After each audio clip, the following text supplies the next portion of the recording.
So, video game agents are about to get absolutely insane. AI NPCs are honestly in the next stage of AI evolution, and there are many different things surrounding this that have shown us that this year is likely to be the one in which we do get that next level. So, there's loads of things I do want to talk about, but let's first get into some of the research, and I'll be showing you some of the key things that are coming out this year as well. So, you can see here, this is going to be the main focus of the video, but there is also some new announcements at CES regarding AI agents and games and stuff like that that do change, because this video was one that I was making, but I've had to update it just because there were some announcements made within the past 24 hours. So what we're looking at here is something called LARP. It's called Language Agent Roleplay for Open World Games. And essentially what they're saying here is that computer controlled characters in video games known as language agents are already pretty good at solving simple problems quickly. But as video games, especially open world games where you can explore a lot, are getting more and more complex, these characters need to be smarter. So they should be able to remember things for a long time and make decisions that make sense in the game's world. So this is where LARP's solution. So the new thing called LARP, Language Agent for Role-Playing, is like a brain. Upgraded is like a brain upgrade for these game characters. It helps them remember things for the better, make smarter decisions, and interact more realistically with the game world. It's like teaching them how to learn from what happens in the game and then using that knowledge to act more like real people. So what is exactly special about LARP? So LARP actually allows these game characters to have different personalities and backgrounds, making them more interesting and unique. And there's actually a little video that they did accomplish with this paper that shows us exactly how it works. So essentially all of these different characters won't act in the all same way. Some might be brave, some might be cautious, and it's going to make the game much more fun and much more realistic. Now, this matters because it shows just how language models, the technology behind these smart game characters, can be used in many areas like education and simulations, not just for entertainment, and this could lead to more interactive computer programs in various fields. So this video is one of the best videos that I've had the time of researching because it's been so interesting to see where we could be in a few years' time with games that are more realistic. So right here, you can see that this is the cognitive architecture LARP overview. And this is basically how these AI NPCs or these AI agents in the games actually do work. So here we have the cognitive architecture module. So this is like the brain of the system. It has a part for long-term memory, which you can see on the bottom left. And this is essentially where you just remember things for a really long time, and a decision-making assistant that helps to choose to do what next. And I think this is really fascinating because what could happen is, there were many games before that are, based on that kind of tree search where if you make one decision, it kind of impacts how the game actually works. Because if you kill this guy, then later on in the story play game, this character, isn't there to do whatever they needed to do. So things do kind of change. But I do think that games like this could have the next level because it means that every single time you play the game, it could be entirely different. And I'm sure there's going to be a game out there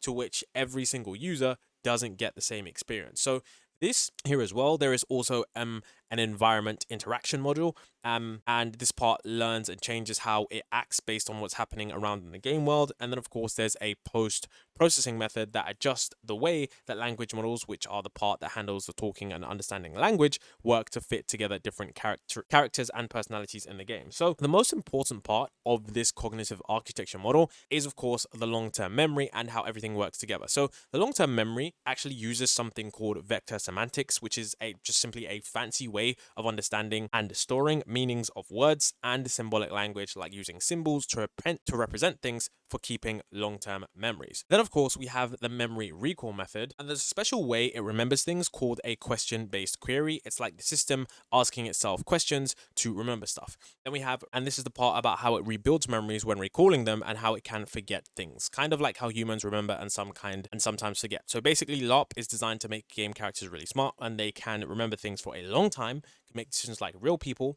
learn from what's happening around them, and have their unique personalities, which is going to make the game much more, I guess you could say, in depth. And You can see, this entire architecture is broken down into several simple steps that we, have already previously discussed. But yeah, it's going to be super interesting to see how these things are applied. Now, like I said before, they did actually have this video which came with this, and you can see right here. So for example, we got this first character, which is Amelia Spencer, a fearless 17-year-old bike messenger with a lion-hearted spirit known for her agility and audacity. Then you can see she's age 17, she's female, and her group is Grap Delivery. Not sure what that is. Her personalities are audacious, resourceful, wise, and resilient. So then, of course, if we click here, you can see that we then branch off into other characters. So we have Cassandra Steele, a former Marine who is now a private security consultant. She's 32, from White Mountain Security. She has tenacity, courage, warmth, strong sense of justice.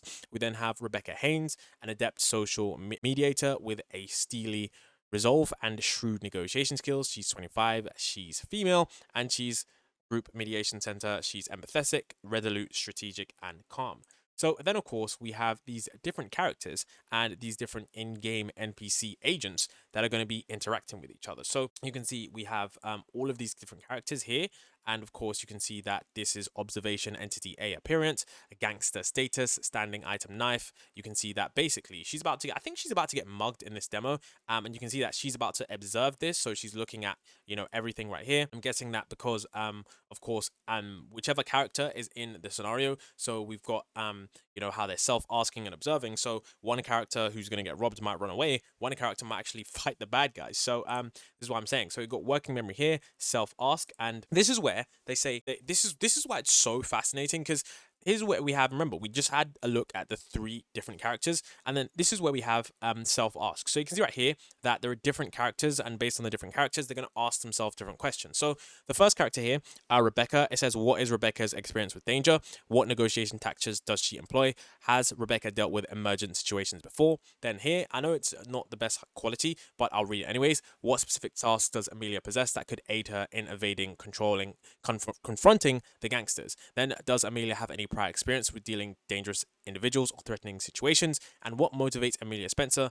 And how might her motivations influence her high stress encounter? And of course, we have Cassandra.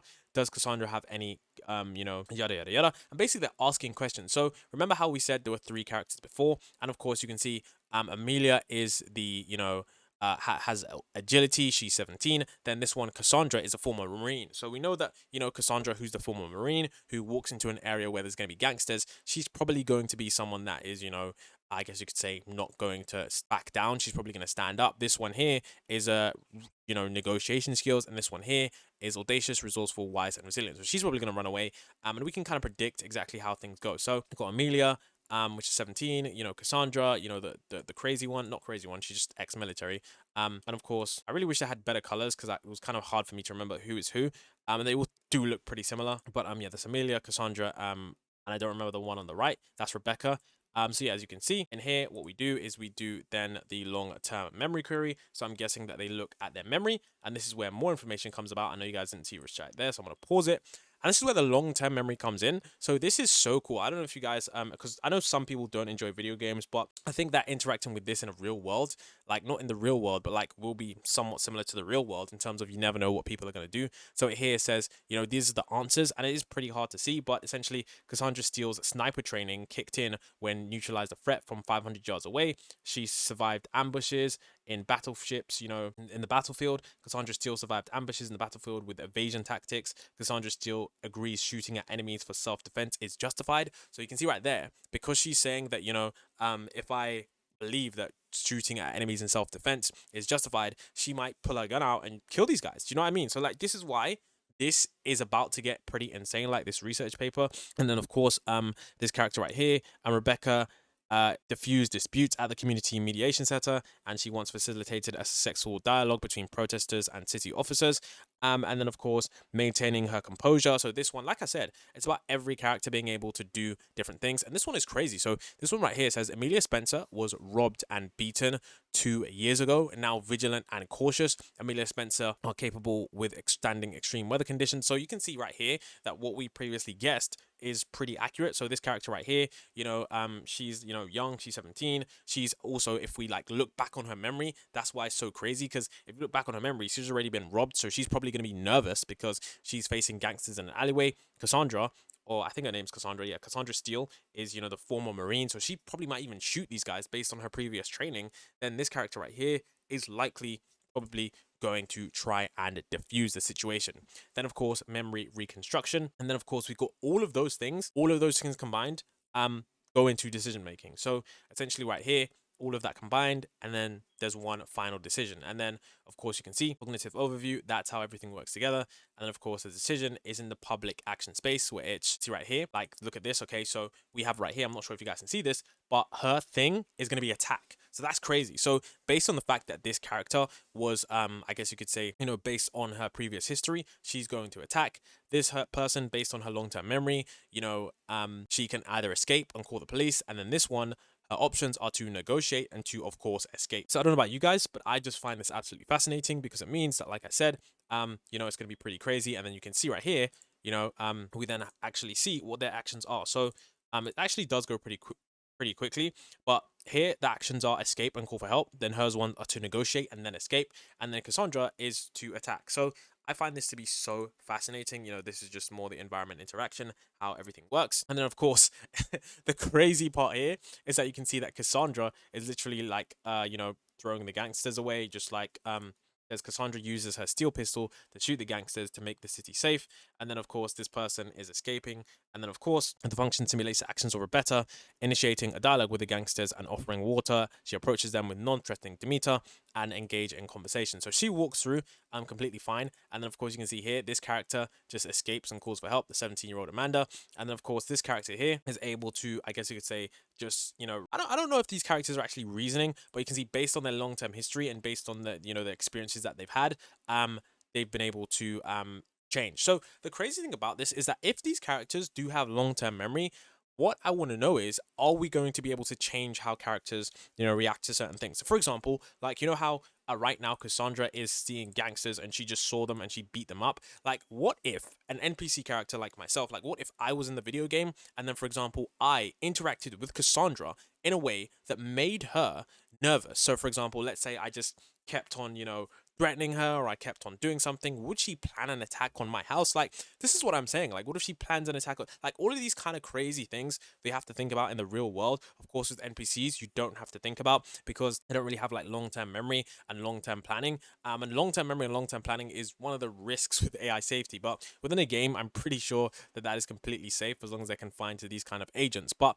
this video demo is going to be so crazy once it actually is in real games. And this is the next level in AI, because, all these characters interacting in a world together, especially with real players, like I can't imagine how crazy the game is going to get, because your actions will determine how these characters feel. And remember, when they have that long-term memory, that is going to lead them to remember how things really go. Now, of course, here, this is the long-term memory. So I'm going to simplify this for you guys. So essentially, we have long-term memory, and I'm going to summarize this for you in, as easy as possible. So we've got two types of long-term memory. So we've got declarative memory, and this is about things you can state or declare, like facts or event, and this is divided into two. So we've got number one, which is semantic memory. So this is like, general knowledge about the world. For example, in this game, this would include the game's rules and overall setting or background story. Then we've got episodic memory. So this is like specific events or experiences, like what happened in a particular game, session, or interaction with other players. Then, of course, we have procedural memory, and this is about skills or actions that you can do without thinking much about, like riding a bike. So in the LARP system, these are represented as APIs, which are like sets of games instructions for different actions in the game.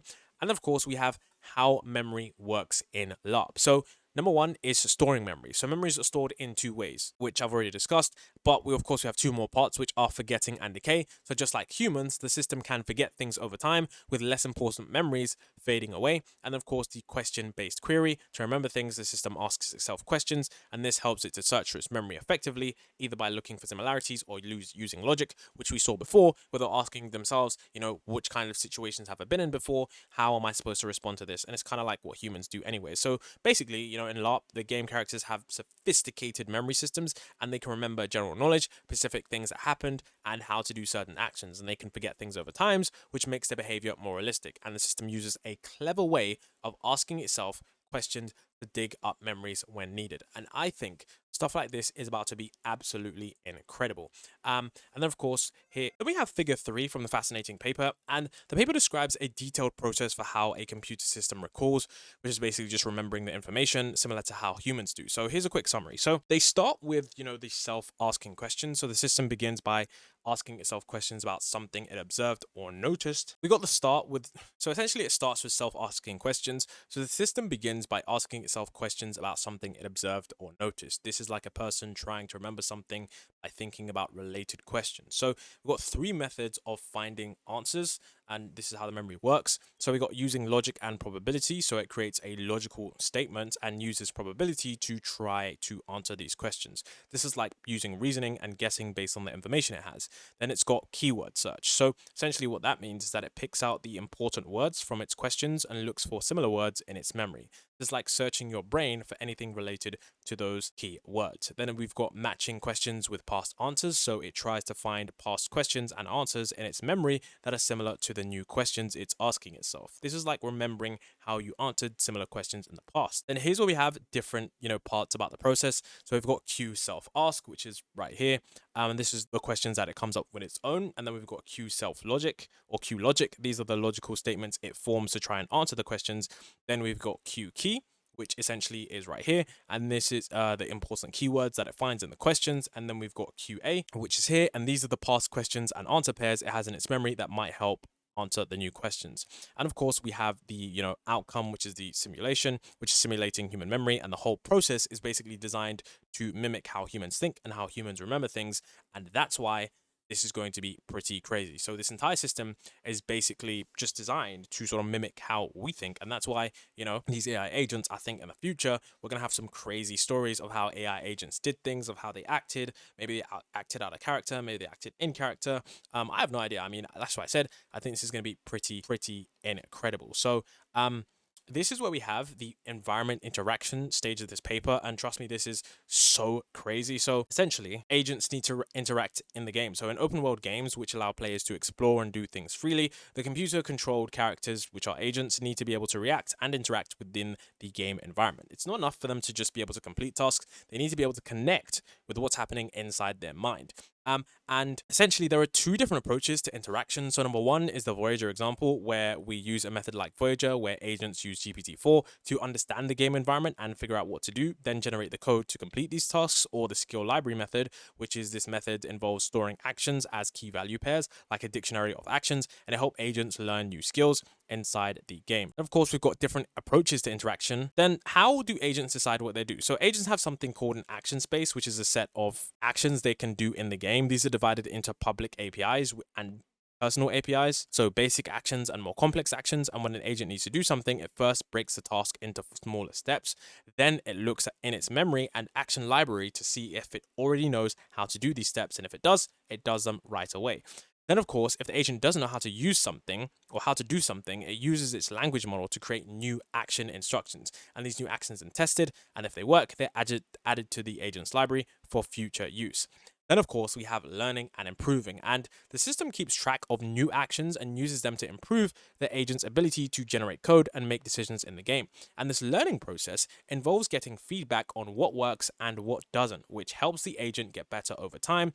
And in simple terms, this is just all about making game characters smart enough to understand their game world, figure out what to do, learn new things, and get better at playing the role in the game and making the game more dynamic and even more realistic. Then, of course, we have personalities. So personalities are pretty insane in this. So essentially, we have creating diverse characters. So what they did, they created a diverse set, and essentially they had base models. And this is about training the model. So essentially, a bunch of basic models are trained with data that includes different cultural perspectives and group behaviors. Then there was fine-tuning for personalities. So after that, these models are fine-tuned with more specific data to make them better at following instructions and role-playing. And this process involves adjusting them based on feedback to ensure they act like distinct characters with their own styles and traits. Then, of course, we have integrating multiple skills. So the system actually uses a technique called LoRAs, so low rank adaptation, to add various abilities to these models, like thinking, creating code, and understanding intention. So by combining these adapted models, the game can create characters with a wide range of personality skills, like speaking in different styles or showing different emotions. And then, of course, there was challenges in making this actually work. So one big challenge is that getting the right kind of data to train these models, this data needs to be very detailed and specific to capture all aspects of a character's personality, just like how they talk, their behavior, their background, their story. And creating this data requires a lot of creativity and research to make sure that the characters behave in a way that is actually believable and fitting for their role in the game. In simple terms, it's about making the game characters really lifelike by giving them distinct, diverse personalities, and the game developers train computer models to mimic human-like traits and behaviors, making the game characters in the game much more realistic and engaging for players. Then this is crazy. So this is where the identity of the character actually comes into play. So essentially, they have two modules, and first is the action verification model. So this is like a quality check for the actions that the characters plan to do, and it's part of the interaction with the game environment. So the module actually looks at the actions that the character wants to take and then make sure that they can actually be done in the game. So think of it as making sure that the character doesn't try and do something impossible or silly according to the game's rules. And I do think that, this is kind of needed, but it would be kind of funny to see if characters did some crazy things that nobody expected. And of course, we've got the conflict identification module, and this part is essentially just, keeping the characters true to its story and personality. It checks the decisions and things that the character says to see if they fit within the character's relationships, personality, and game's overall story. Then, if something doesn't fit, like the character acting out of character or saying something that doesn't make sense for them, this module will either stop it from happening or change it to something more appropriate. So these additional modules are there to ensure that the game characters not only learn and act in smart ways, but also stay consistent with the game's storyline and their unique personalities. And this makes the game more realistic and, of course, enjoyable. Now, I also think that this is really cool, but I would love to see a game that just gives all of these characters just ultimate freedom to do whatever they wanted and didn't even do those kind of checks. That way we could get an even crazier and even more dynamic game. And overall, I do think that this kind of project is going to change gaming in the nearby future because certain announcements have been pretty crazy. So for example, here you can see that Nvidia Ace for games sparks life into virtual characters with generative AI. And take a look at this demo because there was even another one at CES 2024, which was yesterday. Showcase an immersive and dynamic interaction between a player Kai and a non-playable character named Jin. This captivating ramen shop scene was created by Nvidia using the latest RTX rendering technologies. Nvidia collaborated with Convey, an Nvidia Inception partner, to showcase how developers will soon be able to use Nvidia Riva, Nemo, and Audio to Face for AI-powered speech, conversation, and animation. These models were integrated into the Convey Services platform and fed into Unreal Engine 5 and MetaHuman to bring Jin to life. Please take a look.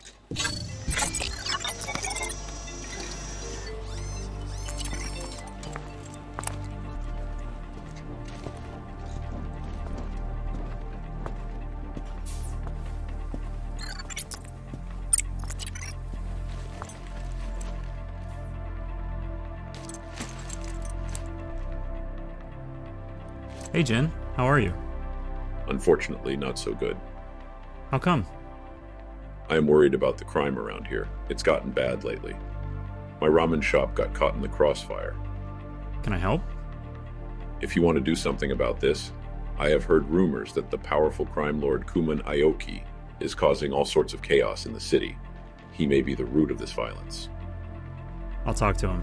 Where can I find him? I have heard he hangs out in the underground fight clubs on the city's east side. Try there. Okay, I'll go. Be careful, Kai.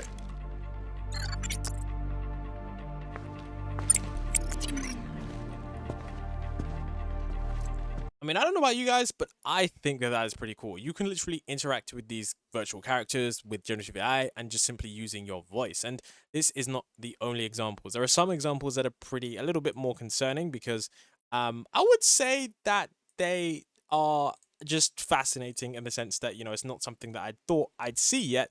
But I will show you this one. I mean, I'm pretty sure you guys seen this video before. I included it in a video, the 2024 AI. But essentially, this YouTuber tried to convince intelligent AI NPCs that they are living in a simulation. And essentially, he just walks around.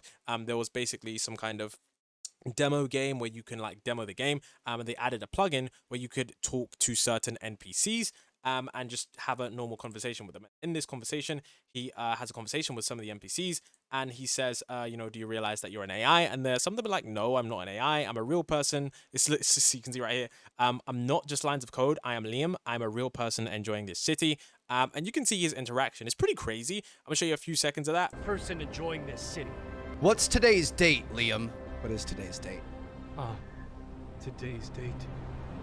It's a beautiful day in May. My friend. Let's enjoy it. Liam, today is July 18th, 2023. Oh, I must have lost track of time. But hey, let's keep exploring this amazing city. Okay, so he's clearly not the sharpest tool in the shed there. I'm not gonna lie, the pigeon comment kind of threw me off though. Let's talk to this girl. Hey, not a real person. What are you talking about? Of course I'm real. You're simply a character in a video game. It's not possible. I have my own thoughts and feelings. It's absolutely possible. Do you see that wall of green behind me? Yes. He can see the wall. That's the limit of the map. You can't walk past that. Don't tell me what I can't do. Oh, if you can do it, then follow me. If he follows me, I don't know if I should. Oh, he's walking away. Trust me, I want to enlighten you. Follow me. I'm gonna start like my own cult inside this video game. I'm gonna slowly convince everyone to... Now, that just goes to show how crazy things are. I mean, imagine walking around and convincing the entire city to, follow you, or just be, with you, to follow you to get your car painted. I mean, there's just a million and billion different things that you could simply do. I mean, the opportunities here are simply endless. And I wanted to also show you this one. There was also this interactive LLM powered NPCs enabling realistic dynamic dialogue with LLM. Johnny, do you like ice cream? Ice cream? Seriously? We're talking about ice cream now? Look, V, I got a lot on my mind, and ice cream ain't one of them. We're knee-deep in shit here, trying to take down Arasaka and save our sorry asses. So, no, I don't give a damn about ice cream. Can we focus on something important? Since when have the Straw Hats been short on food? We've been low on food since the invasion, and what little we had was stolen by some greasy merchant. So yeah, I think this goes to show that talking and conversing with agents in the game is going to be very, very fascinating. Maybe there are going to be some games where you have to convince someone, use your conversational skills in order to get a piece of information. And maybe if you aren't good enough, you just simply don't go to the next level. And then, of course, we have this comment. I find this comment really fascinating. It says, I've seen a different NPC on another stream that had the same story. The NPC's name was Jacob Smith and his wife's name was Emily, and he had 2 kids. He gave them the same speech. I'm starting wondering if these are AI. The other streamer even went looking for NPC for months and finally saw him again, and the NPC remembered him. The video was called Searching for Jacob Smith or something like that. And there was another comment. In fact, no, that was the only comment. But I do find that this is arguably one of the things that I'm most excited for. I know there's a lot of doom around AI, but I do think that with all of these different things coming into play, this is going to be super, super fun, super, super creative to see the kind of experiences that we do get.